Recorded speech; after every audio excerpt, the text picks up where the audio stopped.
نحمده ونصلي على رسوله الكريم أما بعد فأعوذ بالله من الشيطان الرجيم بسم الله الرحمن الرحيم رب اشرح لي صدري ويسر لي أمري واحلل عقدة من لساني يفقهوا قولي رب زدنا علما اللهم فقهنا في الدين اللهم إنا نسألك علما نافعا وعملا متقبلا ورزقا طيبا اللهم انفعنا بما علمتنا وعلمنا ما ينفعنا وزدنا علما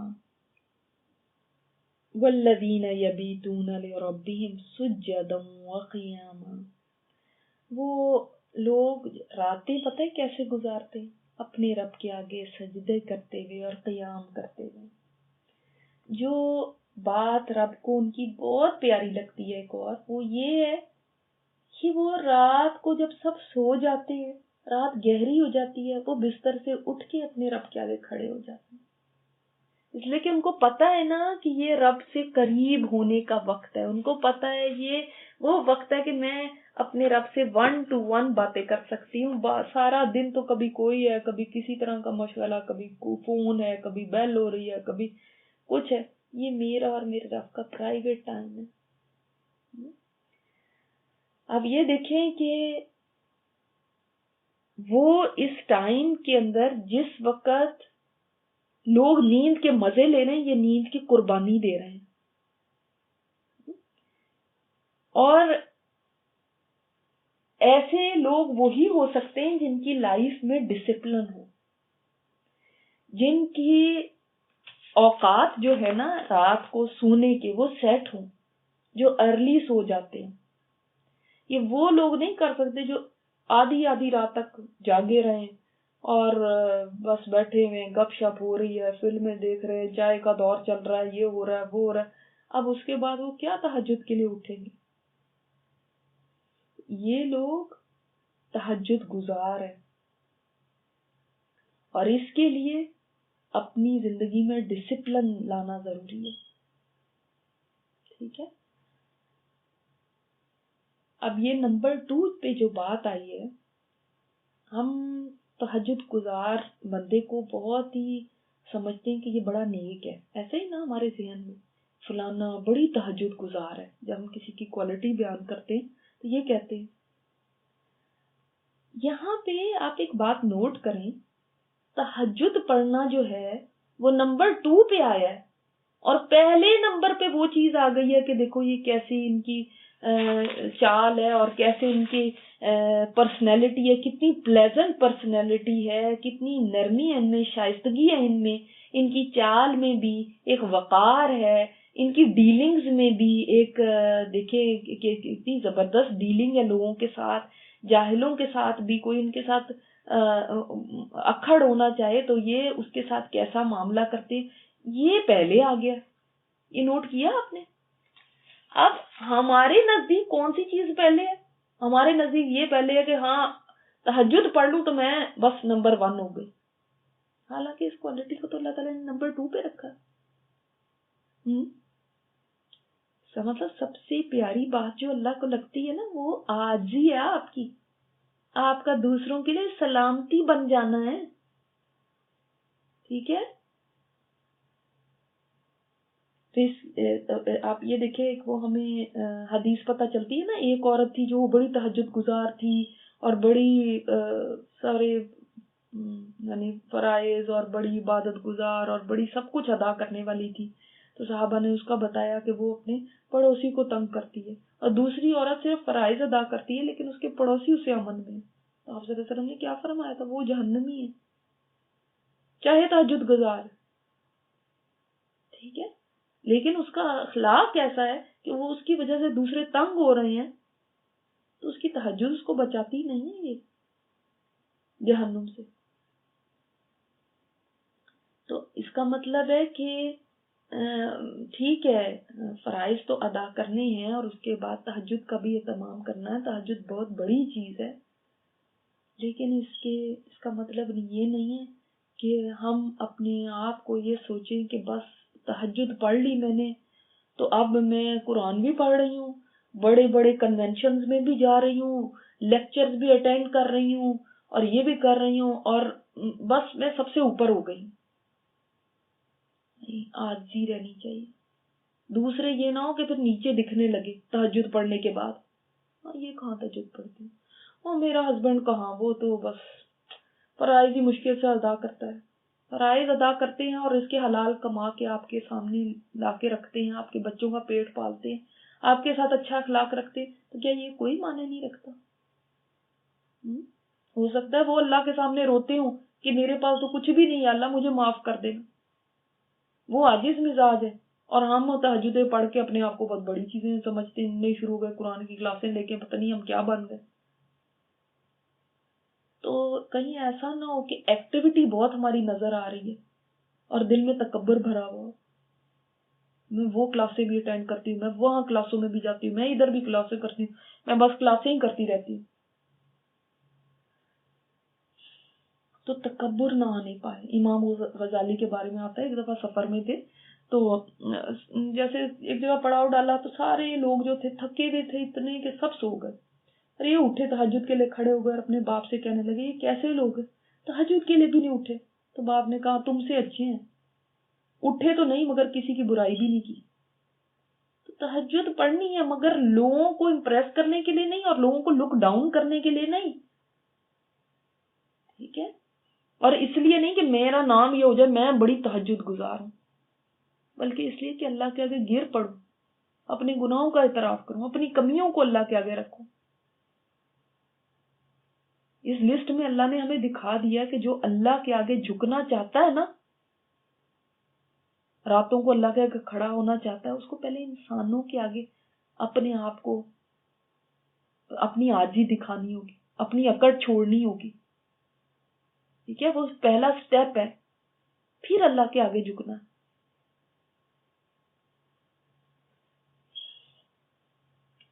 ایسا نہ ہو کہ راتوں کو تو تہجد پڑھ رہے ہیں اور دن میں زبانیں آگ برساتی ہوں, لوگوں کی زندگیاں حرام کی نہیں ہوں.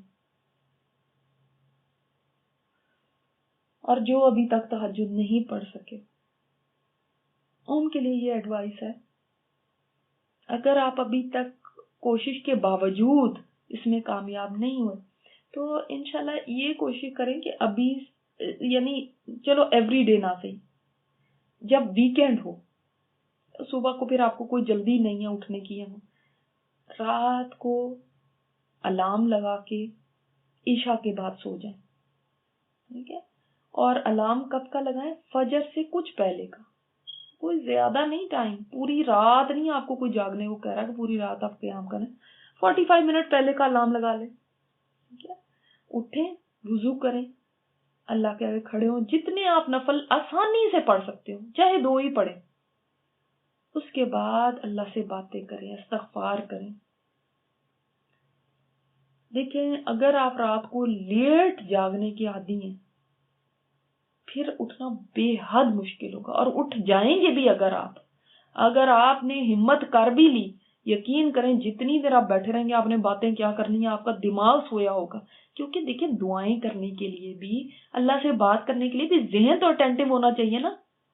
اگر ذہن میں نیند بھری دی ہے اور سر ادھر جھول رہا ہے اور ادھر جھول رہا ہے اور دماغ جاگا ہوا ہی نہیں ہے, تو پھر آپ کیسے بات کریں گے اللہ سے, کیسے فریادیں کریں گے؟ کوئی ذہن میں آئے گی ہی نہیں چیز, بلیو نہیں. ٹھیک ہے, اچھا اب رات کو جلدی سونے کے لیے کیا ہے؟ آپ کو صبح جلدی اٹھنا. آپ یعنی فجر کے بعد سوئیں نہیں, تب بھی آپ عشاء کے بعد سو سکتے ہیں. ورنہ آپ لیٹ بھی گئے, اگر مثلاً آپ نے 9-10 بجے عشاء کے بعد آپ بستر پر آ گئے, لائٹ بند کر دی, تو آپ کو نیند ہی نہیں آنی, ادھر ادھر الٹتے پلٹتے رہیں گے. ٹھیک ہے, تو اس کے لیے پہلے آپ صبح جب آپ فجر پڑھ کے اپنا کوئی کام شروع کر دیتے ہیں پھر آپ لیٹے نہیں, رات کو پھر جلدی سوئیں. آپ دیکھیے گا تہجد کے لیے اٹھنا بے حد آسان ہو جائے گا, کیونکہ آپ کی نیند آپ بالکل فریش ہوں گے. ٹھیک ہے, اور اگر ہمارے ویکینڈز اس طرح گزر رہے ہیں کہ لیٹ ڈنرز ہیں, لیٹ دعوتیں لوگوں نے رکھی ہوئی ہیں, آدھی رات تک ہم گھر پہنچتے ہیں, تو پھر تہجد تو کیا, پھر فجر بھی چلی جائے گی. یہ ہمیں نا یہ سب کو تھوڑے اپنے لائف سٹائل بدلنے ہوں گے اگر ہم نے یہ کام کرنے ہیں. جو دعوتیں کرنے والے ہیں خدا کے لیے وہ بھی تھوڑا سا سوچا کریں. ضروری نہیں ہے کہ آپ نے مغرب کے بعد ہی کھانا کھانا ہے یا عشاء کے بعد ہی کھانا کھانا.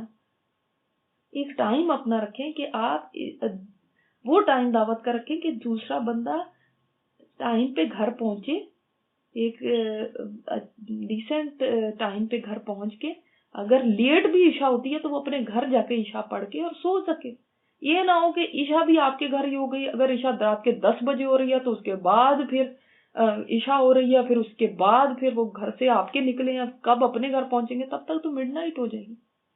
تو اگر ہم نے ان آیات کو واقعی پریکٹیکلی لینا ہے نا تو پریکٹیکل ٹپس ہمیں اپنی زندگی میں یہ چیزیں شامل کرنی ہوں گی. صرف اگر میں یہ پڑھا کے چلی جاؤں وہ جی تہجد پڑھتے ہیں, نہ میں نے پڑھنی نہ آپ نے پڑھنی, تو ہمیں اسے کیا بھائی, نہ ہم سے پڑھی جاتی ہے. کیوں نہیں پڑھی جاتی؟ ہم ریزن دیکھیں نا, فائنڈ دا ریزن. کیا چیز ہے جس کی وجہ سے نیند بہت آتی ہے؟ نیند کیوں آتی ہے اس وقت بہت زیادہ؟ اس وجہ سے کہ میں رات کو لیٹ سوئی ہوتی, تو اس کو فکس کریں. رات کو لیٹ کیوں سوتی ہوں اس کا ریزن ڈیفائن کریں. کیا چیز ہے کہ جس میں اتنا زیادہ میں لگی رہتی ہوں؟ کوئی یہ تھوڑی ہوتا ہے کہ میں عشائی گھنٹے گھنٹے پڑھتی رہتی ہوں. ظاہر اور کام ہوتے ہیں, نہیں جی وہ کرتی ہوں, وہ بچوں کو لٹاتے لٹاتے یہ کرتے کرتے. تو بھائی پہلے سے کام شروع کریں, پھر پہلے سے اپنے آپ کو آرگنائز کریں. میں نے آپ کو بتایا نا عشاء تہجد وہی پڑھ سکتا ہے اس کی لائف میں ڈسپلن ہو. اگر لائف میں ڈسپلن نہیں ہے نا, راتوں کو دن بنایا ہوا اور دنوں کو رات بنایا ہوا, تو پھر کیا تہجدیں ہوں گی؟ اور اسی وجہ سے اکثر لوگ نہیں پڑھ سکتے. ہم ایک دوسرے کی ہیلپ کریں, اپنے گھروں کے سسٹمز ایسے بنائیں, کھانے کا ٹائم ایسا رکھیں, ایسے اپنے آپ کو آرگنائز کریں کہ میرا عشاء کے بعد, خاص طور پہ گرمیوں میں چونکہ عشاء تو بہت لیٹ ہوتی ہے, میرے لیے تو بہت لیٹ ہوتی ہے, تو شاید لوگوں کے لیے وہ بھی ٹائم اتنا لیٹ کا نہ ہو.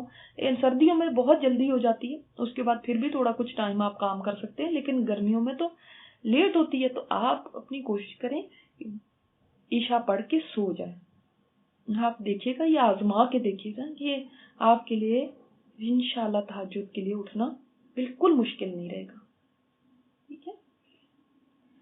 اسی طرح وہ لوگ جو کہ عشاء جماعت کے ساتھ پڑھتے ہیں اور اس کے بعد فجر بھی جماعت کے ساتھ پڑھتے ہیں, ان کے بارے میں آپ صلی اللہ علیہ وسلم نے فرمایا جس شخص نے جماعت کے ساتھ عشاء کی نماز پڑھی تو یہ آدھی رات کے قیام کے برابر ہے, اور جس شخص نے صبح کی نماز جماعت کے ساتھ پڑھی تو وہ پوری رات کے قیام کی طرح.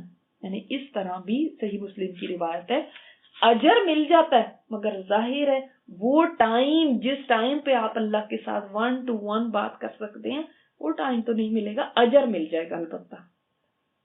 ٹھیک ہے. اچھا, اب ان کی جو اب راتوں کو بھی اٹھ رہے ہیں, کیا کر رہے ہیں, اور ان کے معاملات بھی ایسے, اس کے باوجود اگلی ان کی کوالٹی ہے ایک دعا. سبحان اللہ, کیا دعا بھی کوئی کوالٹی ہو سکتی ہے؟ ایکچولی جو ہماری دعائیں ہیں نا وہ ہمارے اندر کو ظاہر کرتی ہیں, ہمارے اندر کیا ہے. ٹھیک ہے. ہماری دعا سے پتہ چلتا ہے کہ کون سی چیز ہے جو ہمارے لیے بہت زیادہ امپورٹنٹ ہے. سمجھ آئی بات؟ ان کی دعا اللہ کو اتنی پسند کیوں ہے؟ اس لیے کہ ان کے اندر کوئی چیز ہے جس کی وجہ سے ان کے منہ سے یہ دعائیں نکلتی ہیں. ایسے ہی تھوڑی دعا نکل جاتی ہے. اب ان کی دعا کیا ہے دیکھیں, اس سے ان کی پرسنالٹی کا آپ کو پتہ چلے گا اور پتہ چلے گا ان کے اندر کیا چیز ہے. دیکھیں, والذین, اور وہ لوگ یقولون, کہتے ہیں, ربنا, اے ہمارے رب, اصرف عنا, پھیر دے ہم سے, عذاب جہنم, جہنم کے عذاب. یعنی تہجدیں پڑھ کے بھی, عاجزی ہونے کے باوجود, لوگوں کے ساتھ بہترین معاملہ ہے, جاہلوں کے ساتھ بھی سلامتی کی بات کرتے ہیں, الجھتے نہیں ہیں, فحش گوئی نہیں کرتے, خود کو بچا بچا کے رکھتے ہیں, بد کلامیاں نہیں کرتے, اپنے سیلف کنٹرول ہے ان کا. اس کے باوجود ان کا یہ حال ہے کہ جہنم سے اتنا ڈرتے ہیں کہ دعائیں مانگتے ہیں, اے ہمارے رب تو ہم سے پھیر دے جہنم کا عذاب. ان کے اندر یہ تکبر نہیں آیا کہ تہجد تو ہم نے پڑھ لیا اور ہم اتنی نیک ہیں، اب بھلا جہنم کا کیا بات ہے، ہم نے جنت میں ہی جانا ہے نا. اب تو بھائی اللہ کی رحمت سے مایوس نہیں ہونا چاہیے، ٹھیک ہے اللہ کی رحمت سے نہیں مایوس ہونا، مگر اسٹل جہنم کا خوف ہر ایک کے اندر ہونا چاہیے. یہ اتنے پیارے لوگوں میں بھی جہنم کا خوف ہے کہ اللہ، ایسے لگ رہا ہے ان کا انداز کلام دیکھے، ایسے لگ رہا ہے جیسے دیکھیں آگے بات کو سنیں، ان عذابہ کان غراما، لا اس کا عذاب تو لازم ہونے والا ہے، اللہ اس کا تو عذاب وہ ہے جو کبھی ختم ہی نہیں ہوگا. ایسے لگتا ہے جیسے کوئی جہنم ان کی طرف ہی بڑھ رہی ہے، جیسے ایک بہت خوفناک بلا ہے جو منہ کھولے ہوئے ہے، جو آ رہی ہے، جو تیار ہے ہڑپ کرنے کے لیے انسانوں کو، اور یہ اس کی ریچ میں ہے. تو اب خوف سے کانپ کے دعائیں کر رہے ہیں، اللہ ہم سے عذاب کو پھیر دے، اللہ جیسے کہ عذاب بڑھ رہا ہے نا ان کی طرف، اللہ پھیر دے اس کو، اللہ ہمیں بچا لے. سبحان اللہ. یہ ان کو یہ نہیں ہے کہ ہم عبادت تو اتنی کرتے ہیں تو پھر کیا پرابلم کیا ہے، یہ نہیں ہے. اللہ نہیں، اللہ اس کا عذاب تو بہت زیادہ چمٹ جانے والا ہے، وہ ختم نہیں ہوگا. انہا ساتھ مستقر و مقاما، یا اللہ وہ بڑا برا ہے، اللہ تھوڑی دیر کے لیے بھی اس میں رہنا اور پرماننٹ بھی اس میں رہنا، مستقر پرماننٹ وہاں پہ رہنا تو سوال ہی کیا، اس میں تو تھوڑی دیر کے لیے بھی رہنا پاسبل نہیں ہے. قیام بھی کرنا اس کے لیے، اللہ ہمیں ذرا دیر کے لیے بھی اس میں نہ ڈالنا، یعنی یہ ان کا حال ہے. تو اس سے کیا پتہ چلتا ہے ان کی سب سے بڑی فکر کیا ہے، جہنم سے پناہ مل جائے. اور واقعی انسان کی سب سے بڑی کامیابی ہے، فمن زحزح عن النار وادخل الجنۃ فقد فاز. سبحان اللہ، جو آگ سے بچا لیا گیا اور جنت میں داخل کر دیا کہ وہ ہے کامیاب. ہم سب کی سب سے بڑی کامیابی یہ ہے کہ ہم جہنم سے بچ کے جنت میں داخل ہو جائیں. سب سے بڑی ہماری یہ کامیابی ہے. یہ کامیابیاں جو یہاں پہ ملتی ہیں یہ بہت چھوٹی ہیں، بہت انسگنیفیکینٹ ہیں. یہ کیا کامیابی جس کے بعد پھر کوئی ناکامی آ جائے گی، یہ کیا خوشی ہوئی جس کے بعد پھر کوئی غم رکھا ہوا، یہ کیا آرام ہوا جس کے بعد پھر کوئی بے آرامی ہے، کوئی تکلیف رکھی ہوتی ہے. ہاں، یہ کیا صحت ہے جس کے بعد پھر کوئی بیماری آ جاتی ہے. یہ تو اتنی شارٹ لیوڈ ہیں یہاں کی جو چیزیں اور کامیابیاں جن کو ہم کہتے ہیں، یا خوشیاں جن کو ہم کہتے ہیں، تو بہت چھوٹی ہیں. اصل جو کامیابی ہے وہ یہ ہے کہ بس اللہ جہنم سے بچا لینا، اور ہم ٹیمپریری بھی اس میں نہیں رہنا چاہتے، ہم تھوڑی دیر کے لیے بھی نہیں رہنا چاہتے. اللہ، اس کا مطلب ان کی بات ان سے ڈیفرنٹ ہے نا، جو لوگ کہتے ہیں ہاں ہم تو مسلمان ہیں، پھر کیا ہو گیا اگر تھوڑے دن جہنم میں رہ بھی گئے تو دیکھو ایک دن تو ہمیں نکال لیا جائے گا نا. کہتے ہیں نا، آپ نے سنا ہے لوگوں کو ایسے کہتے ہیں. نہیں جی، تو مطلب آخر تو ہم کلمہ گو ہیں، آپ صلی اللہ علیہ وسلم کے امت ہی ہیں، تو آخر تو ہم ایک دن نکل آئیں گے نا. یعنی ان کے لیے یہ قبول ہے کہ جہنم میں جانا ان کے لیے کوئی ناٹ اے بگ ڈیل. وہ ان کو ایسے شاید لگتا ہے کہ تھوڑے دن وہاں پہ رہیں گے تو وہ مطلب تھوڑے دن کا ہی ٹھہرنا ہے نا، ایسی کیا بات ہو گئی. تو تھوڑے دن برداشت کرنے میں، جیسے کہ ہم ابھی کہیں باہر گئے، کوئی بڑی تکلیف ہوئی، بڑی گرمی لگی تو ہم نے 1-2 گھنٹے برداشت کر لیا، بازار میں گئے بڑی گرمی تھی برداشت کر لیا، اس کے بعد ہم گھر میں اے سی میں آ گئے. تو ان کو شاید ایسے لگتا ہے تھوڑی دیر کے لیے پینفل جگہ تو ہے، تھوڑی گرمی ہوگی نا، تھوڑی بے آرامی ہوگی، اس کے بعد کیا ہے، اس کے بعد تو کوئی تکلیف تھوڑی ہے، اس کے بعد تو جنت ہی جنت ہے. حالانکہ جس کو شعور ہو نا، ان سے پتا چلتا ہے، ان کو علم ہے، ان کو شعور ہے کہ جہنم جگہ کیا ہے. بے علم لوگ نہیں ہیں یہ. ہاں، جو بے علم لوگ ہیں نا وہ ایسی باتیں کرتے ہیں کہ ہاں تو کیا ہو گیا، جہاں سارے رہیں گے وہاں پہ ہم بھی تھوڑے دن رہ لیں گے. ہاں، اس سے پتا چلتا ہے کہ یہ جانتے ہیں جہنم چیز کیا ہے، اور ان کی روح کانپ رہی ہے یہ سوچ کے کہ ایک لمحہ بھی اللہ مقام، اللہ ذرا دیر کی قیام گاہ بھی ہم سے یہ برداشت نہیں ہوگی. اللہ اکبر. سوچے ان کی یہ بات اللہ کو کتنی پیاری لگتی کہ اللہ نے ان کو عباد الرحمان بنا لیا، کہ وہ یہ کہتے ہیں مجھ سے جہنم سے پناہ مانگ رہے ہیں. اللہ ہم جہنم کو دیکھنا بھی نہیں چاہتے، اللہ ہم سے برداشت نہیں ہو سکتی، وہ بڑی سخت جگہ ہے، وہ بڑی بری جگہ ہے. وہ تو تفریح کی جگہ تھوڑی ہے کہ تھوڑی دیر کے لیے. نہیں، ہم نے کیا دنیا کی مصیبتوں کی طرح سمجھا ہوا ہے کہ تھوڑے دن کے لیے ہو گئی تو کوئی بات نہیں.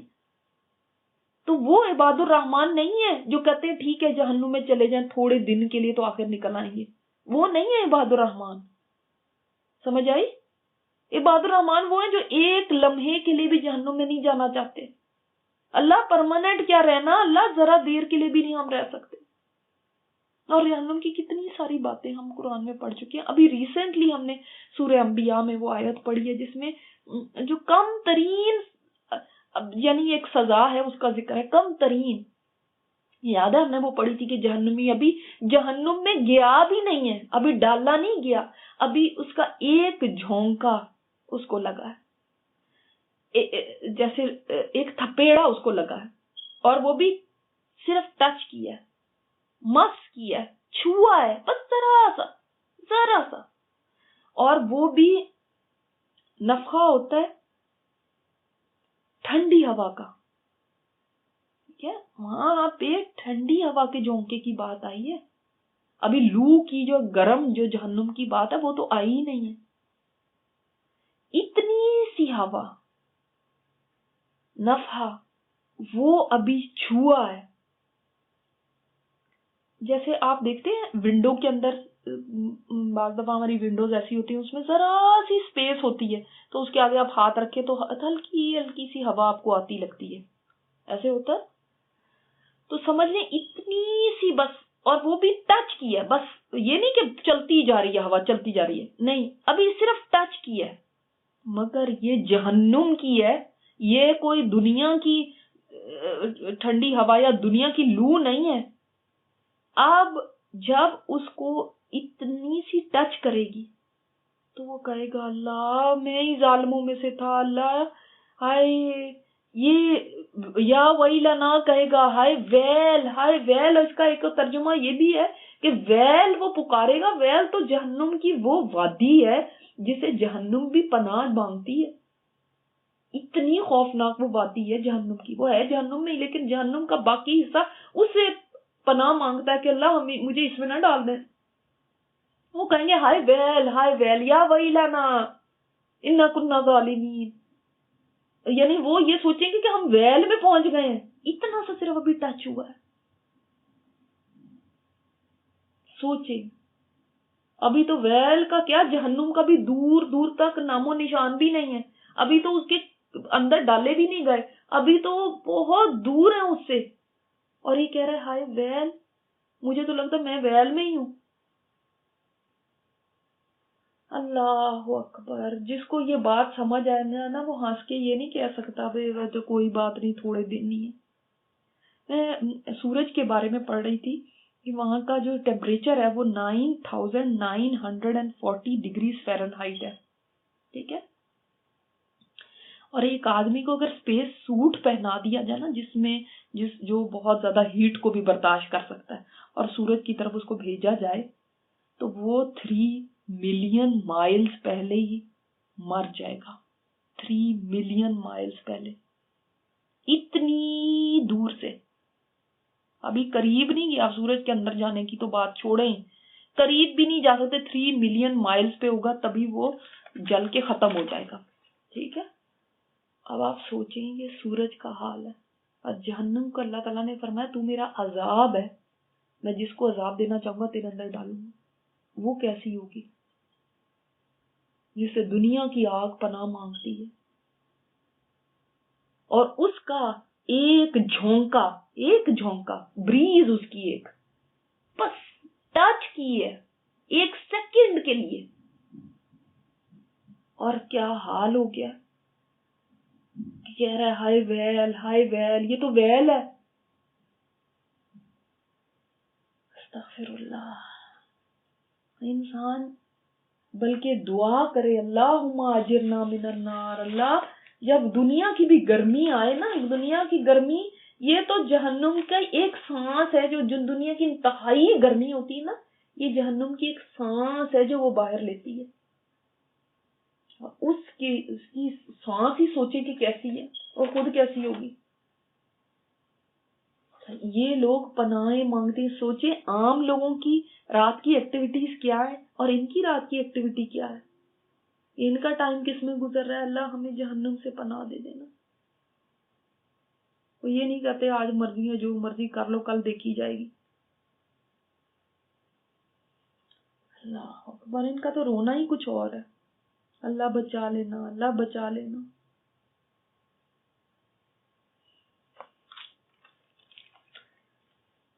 انہا ساعت مستقر مقامہ، اللہ تھوڑی دیر کے لیے نہیں ہے ڈالنا، اللہ زیادہ دیر کے لیے بھی نہ بھیجنا، اللہ کسی صورت میں بھی نہ اس میں ڈالنا.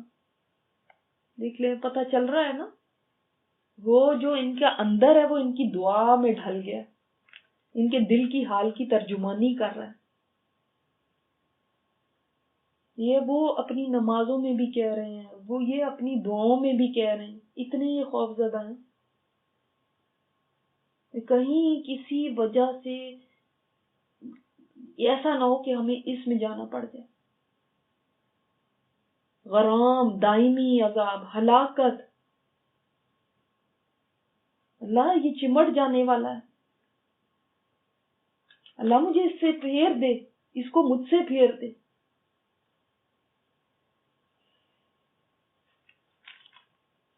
آپ دیکھ لیں کہ ایک روایت میں آتا ہے کہ اللہ کا ایک بندہ جہنم میں 1000 برس تک یہ ندا دیتا رہے گا، یا منان یا منان. پھر اللہ تعالیٰ فرمائیں گے جبرائیل علیہ السلام سے کہ جاؤ میرے اس بندے کو لے کر آؤ.